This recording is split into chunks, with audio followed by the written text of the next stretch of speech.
بسم اللہ الرحمن الرحیم۔ دوستو، آج روزہ اور رمضان کی اہمیت کے بارے میں بات کریں گے۔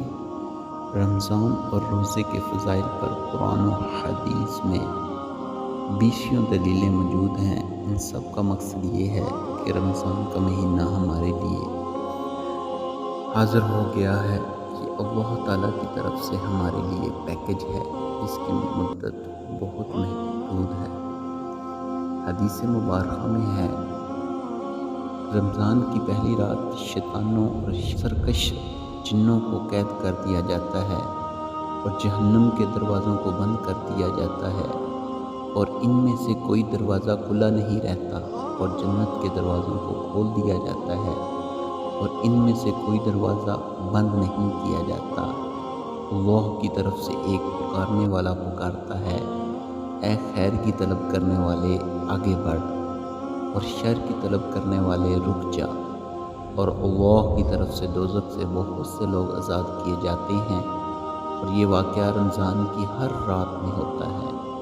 حضرت ابن عباس رضی اللہ تعالیٰ عنہ سے روایت ہے کہ رسول صلی اللہ علیہ وآلہ وسلم نے ارشاد فرمایا کہ بلا شبہ جنت ماہ رمضان کے لیے شروع سال سے آخر سال تک سجائی جاتی ہے، اور حوریں بھی رمضان کے روزے رکھنے والوں کے لیے شروع سال سے آخر سال تک سجائی جاتی ہے۔ جب رمضان شریف کا مہینہ شروع ہوتا ہے، جنت اللہ تعالیٰ سے عرض کرتی ہے، اے اللہ، اس ماہ مبارک مہینہ میں اپنے بندوں پر سے کچھ بندے قیام کرنے والے مقرر فرما دیجئے جو عبادت کر کر میرے اندر داخل ہو سکے۔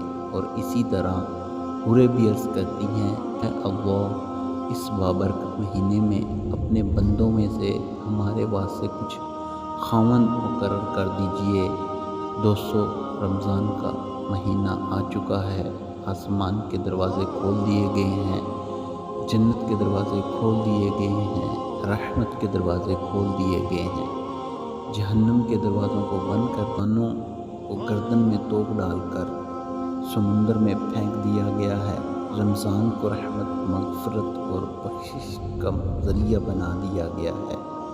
چنانچہ حضرت ابو ہریرہ رضی اللہ تعالیٰ عنہ، رمضان کا اول حصہ رحمت ہے اور اس کا درمیانی حصہ مغفرت ہے اور اس کا آخری حصہ دوزخ سے آزادی ہے۔ دوستو، اللہ تعالیٰ ہمیں رمضان میں زیادہ سے زیادہ فائدہ اٹھانے کی توفیق عطا فرمائے۔ آمین۔